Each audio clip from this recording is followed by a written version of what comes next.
આસો માસની શરદીય નવરાત્રી પર્વ એટલે માં જગદંબાની ભક્તિ અને આરાધનાનું પર્વ। ભક્તો માતાજીને રીઝવવા માટે ભક્તિના રંગે રંગાઈને ગરબા સ્વરૂપે આરાધના કરી રહ્યા છે, જેમાં પ્રાચીન અને અર્વાચીન ગરબાની રમઝટ જોવા મળી રહી છે। દિયોદરમાં પણ નવરાત્રી મહોત્સવ ખેલૈયાઓ દ્વારા ધામધૂમપૂર્વક ઉજવવામાં આવી રહ્યો છે। દિયોદરની પ્રશાંત પાર્ક અને શક્તિનગર સોસાયટીના રહીશોએ દર વર્ષની જેમ આ વર્ષે પણ ઘર આંગણે શેરી ગરબાનું સુંદર આયોજન કર્યું છે। મોડી રાત સુધી અહીં ગરબાની રમઝટ બોલી રહી છે। નવરાત્રીના 5મા નોરતે પ્રશાંત પાર્ક અને શક્તિનગર સોસાયટીમાં રહીશોએ ડીજેના તાલે મા અંબાની ભવ્ય આરતી કરી હતી। ત્યારબાદ ખેલૈયાઓએ સાંસ્કૃતિક અને પારંપરિક ગરબા સાથે ઉત્સાહભેર જોડાયા હતા। પરિવારો આનંદ અને ઉલ્લાસ સાથે આ પર્વની ઉજવણી કરી રહ્યા છે, જેને પગલે શેરી ગરબામાં એક અનેરો માહોલ જામ્યો છે।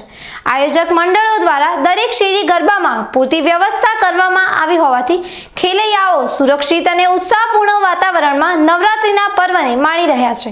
સમગ્ર દિયોદરમાં ભક્તિ અને આનંદનો માહોલ છવાયો છે।